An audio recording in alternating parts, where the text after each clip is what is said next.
Hey everyone, welcome to TYT Interviews. I'm Anna Kasparian, and today I will be conducting an incredibly important interview, not just for myself and my family, but hopefully for any of you out there who are dealing with a family member who's in need of an organ transplant, someone who might be considering donating a kidney to a program to help someone who needs a kidney. This is an informative and important conversation that needs to happen, especially considering the fact how many people throughout the country are in desperate need of kidney transplants. Now, this story is close to home because my mother recently got a kidney transplant earlier this year, and the person who conducted or did that transplant is the person sitting next to me today. He is Dr. Jeffrey Veale. He's an associate professor in the David Geffen School of Medicine at UCLA.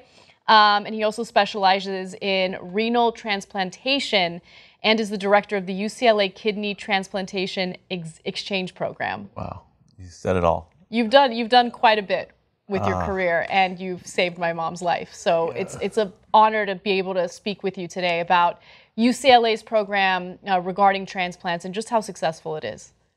Well, thank you. Thanks for having us. Thanks for giving this platform to get the word out there, Anna. Really appreciate it.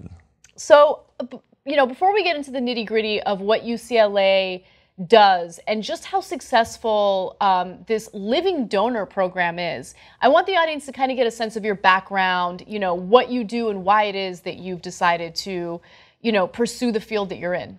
Sure. So I was going to be a pediatrician. My sister's a pediatrician, but then I fell in love with surgery.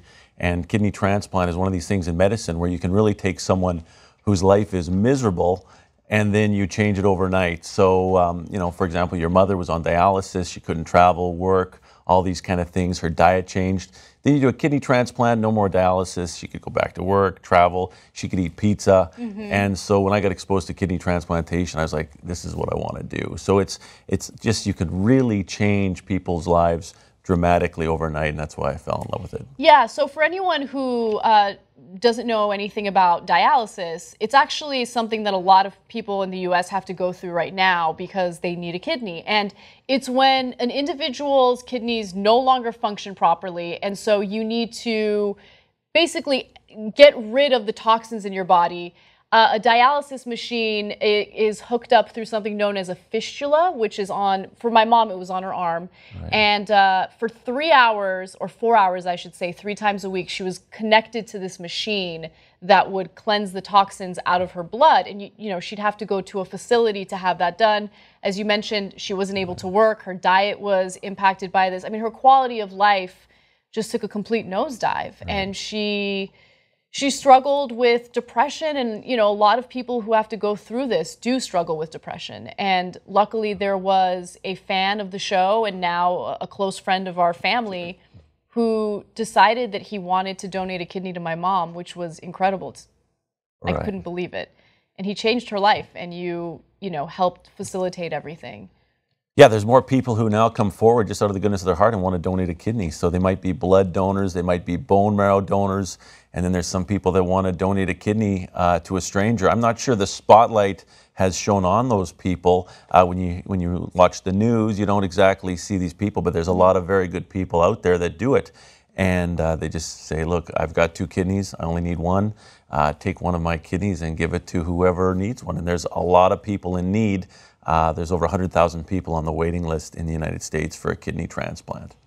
So let's talk about that a little bit, because UCLA has an incredible program where if someone comes forward and says, hey, I want to donate a kidney to my mom or to my dad or to a family member or friend, it may be the case that they're not a perfect match for that individual. But if they're not a perfect match, they can still help the person that they want to help. How does UCLA make all of this work? Yeah, well, it's a computer program. It's an algorithm that matches people. So, you know, you had someone that wanted to donate to your mother, and let's say my mother's on dialysis and I want to donate to my mother. Maybe I don't match my mom, or I'm incompatible with my mom, and that person was incompatible with your mom. But maybe I can donate a kidney to your mom, and that person, Jared, can donate a kidney back to my mom. So it's an exchange. These can form actually chains, like the movie Pay It Forward, where if you have an altruistic donor or someone who just donates a kidney and doesn't really have someone they know who's on dialysis, that person could donate a kidney to my mother. I could pay it forward and donate a kidney to your mother.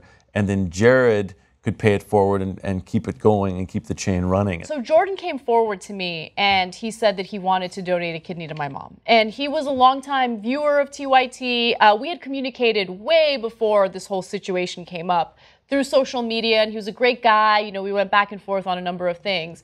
And I felt it was weird because on one hand I wanted to make sure my mom survived, and I was ecstatic. But then when someone is willing to make a sacrifice like that, you almost, like, I felt a little guilty and I felt a little like uncomfortable with it, right? So the way that I handled it is I gave him all of the information he needed. You know, I gave him the links and the research that he needed to do. And I was like, you need to genuinely make your own decision and not feel any pressure from me. So he did his research, and eventually he was like, you know what, I definitely want to do this. He underwent the testing necessary to see if he was a match. And this was a huge roller coaster for my family because initially he was told he was a perfect match. Right. And we were all happy, and we were going to fly him into Los Angeles and, you know, do the transplant. And then when I was in Disney World with my fiance, he gave me a call and he's like, we need to talk. And I called him right back and he's like, it turns out that I'm not a perfect match for your mom. Your mom has antibodies that would reject the kidney, even though we're, you know, a blood match and all that. And that was when he told me about UCLA's kidney exchange program. And I didn't buy it. I'm going to be honest with you. I went online. I checked out everything that UCLA had written about it. There were even some testimonials that I read, but I just didn't have faith that it would work. And the reality is it does work, and it's a great program, and there isn't a lot of information out there about it. And how's your mom doing? My mom her life has completely changed. And the biggest difference I noticed in her, aside from the fact that she's happier and she can eat whatever she wants, you know, so she doesn't have to go to dialysis, is that the color of her face changed. Like, she looked very pale and dull, and she had dark circles under her eyes. And almost immediately after the transplant, she was just vibrant and she looked more lively. Right. You know, it's a great program. It's almost too good to be true. It's a very simple concept. The thing I like the most about it is that you thought that Jared, did I get it right, Jared? Jordan, sorry, Jordan was going to be a match for your mother. Yes. But the actual match for your mother was someone very different. Yes. And who Jordan ended up donating to was, you know, a different person. You know, just because you think you're a match with someone, it doesn't mean that your blood type or what you're talking about, these HLA antibodies, these are basically cell surface proteins that control our immune system. So they might think you and I would be a match, but really a good match for me might be a Hispanic person, and a good match for you might be an Asian person, and so on. And that's what I like the best about the program, that we're not matching skin color, we're actually matching people's blood type and essentially their immune systems. And I think that actually transcends kidney transplant and into other aspects of our society. So I do want to focus on that a little bit because, you know, at TYT Network, on the Young Turks show specifically, we talk a lot about race relations in the country. And, you know, especially given this election cycle and some of the vitriol you see in the campaign trail among Trump and his supporters, you know, it feels like the country is extremely divided right now. And we're divided when at the same time, all of us are the same in a lot of ways. Like, and I'm not talking about we're treated by the system or that we have similar experiences. I'm just talking about physically, right? This program brings to light the fact that, hey, there might be a black woman who's in need of a kidney transplant, and maybe there's a white guy in Mississippi who's a perfect match for that person. And this kidney exchange program makes those connections where you have a white person saving a black person's life, or a black person saving an Asian person's life. You know, it's just the most incredible thing. I don't know. I can't say enough good things about what's happening with this program. That is the best part of the program. And then often they meet each other, the families, and then often they become, you know, connected, and they travel. And if they're in the same city, they might watch the Super Bowl together. They might go to someone's high school graduation and other family members.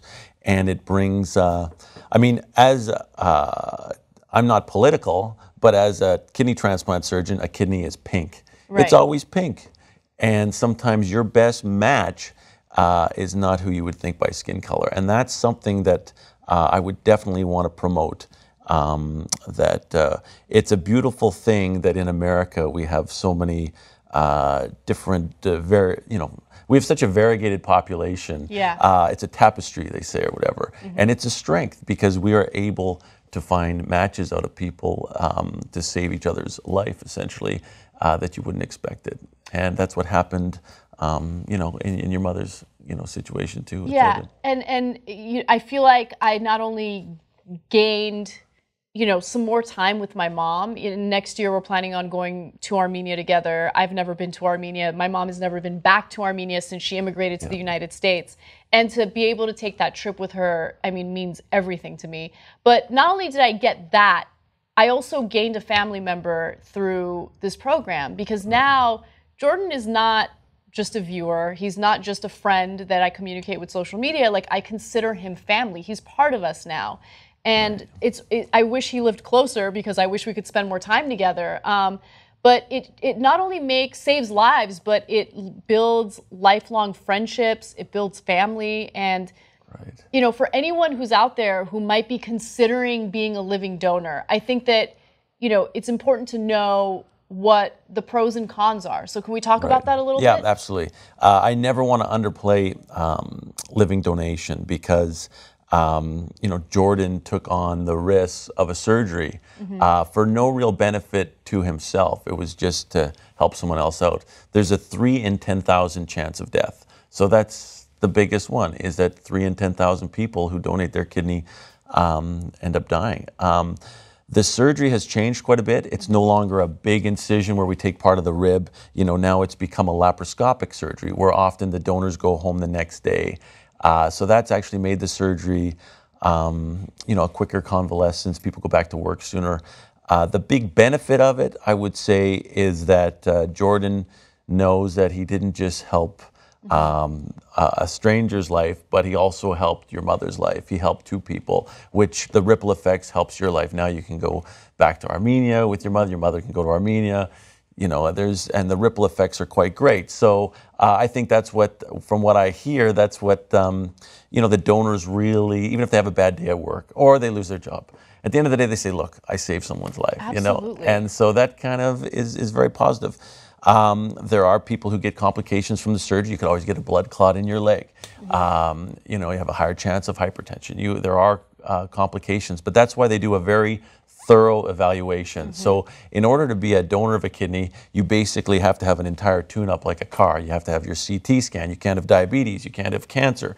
You really can't have high blood pressure and these types of things. So if you're healthy enough to be a donor, you're in pretty good shape because you've done the full evaluation. Of course, you need 2 kidneys. Some people are born with a solitary kidney. And I just want to say something else too, is that we're focusing on living donation. But in deceased donation, the same thing happens. It could be a white person who dies, and the heart may go to an African American person. The liver may go to an Asian. One kidney could go to a Hispanic. The other kidney could go to a child. And it goes beyond living donation, deceased donation. I actually think it goes through sexual orientation. It doesn't really matter. Different religions. We can all really help each other, and I've seen it, time and time again. I've got a great picture of an African American man who saved the life of an Asian gentleman, and it's a beautiful thing, and I see it every day. I'm lucky that I'm in a profession that really sees the generosity, and unfortunately, it's just we got to somehow pump it out there that we can all make each other stronger. It feels so good to hear such positivity, especially considering, all the negative stuff that we cover on the news on a regular basis, right? That's the problem, Yeah, there's a lot of good stuff out there. There is a lot of good stuff out there, and this kidney exchange program is definitely one of them. Where can the audience go to find more information about it? Well, you could go to the UCLA Kidney Exchange website. You could just Google UCLA Kidney Exchange. If you Google UCLA Exchange, you'll probably be part of like a student exchange, so make sure you put Kidney Exchange. But it doesn't have to be at UCLA. Wherever you're located, you could be involved in an exchange program. There's a national program called the National Kidney Registry. If you went to the National Kidney Registry website, it could tell you which centers are involved in exchanges. The National Kidney Registry is the largest exchange registry in the country, and that's what we're involved in. And that allows for 70 other centers to all pool the organs and figure out which kidney should go with which recipient. So I would say those are the two main websites would be UCLA Kidney Exchange Program or the National Kidney Registry, and they can set you up wherever you're, whatever the closest transplant center is. All right, guys. I mean, you have the power to not only save one person's life, you could save two people's lives, which is what Jordan essentially did. He gave my mom an opportunity to survive and also helped someone that I don't know, someone that he might not even know at this point. I know who, yeah. And she's doing great. Good. So, yeah, who Jordan donated to is doing fantastic. Yeah. Well, that's awesome. And, you know, I want to keep you guys updated on this. I think it's an important issue. And the number of people who need kidney transplants increases every year because of all of these health issues that, you know, we're seeing an epidemic in. It's mainly obesity leads to diabetes. As our society gets, you know, heavier and heavier, it leads to, as we get fatter and fatter, we get more diabetes. Diabetes can lead to kidney failure. So that's why there's more and more demand for kidney transplants, because when you're in kidney failure, you want a transplant. That's right. Yeah. And by the way, I just want to make a point about how ridiculously quickly Jordan recovered from that surgery. That's great. Yeah, because we you know, of course, we put him up in in an apartment in Los Angeles. And he wanted to go sightseeing like 2 days later. And I was like, damn, really? You're ready to go? And he's like, I'm ready to go. So that's good. Yeah, the surgery's definitely changed because it's gone laparoscopic. I know. It's amazing. Well, Dr. Jeffrey Veale, thank you for joining us. Thank you for bringing light to such an important issue and such a great program. If you guys are interested, definitely check out the resources that Dr. Veale has available. And hopefully you learned something from this. If you have any questions, do not hesitate to leave a comment in the section below, and I'll do my best to answer them. Thank you so much, and have a good one.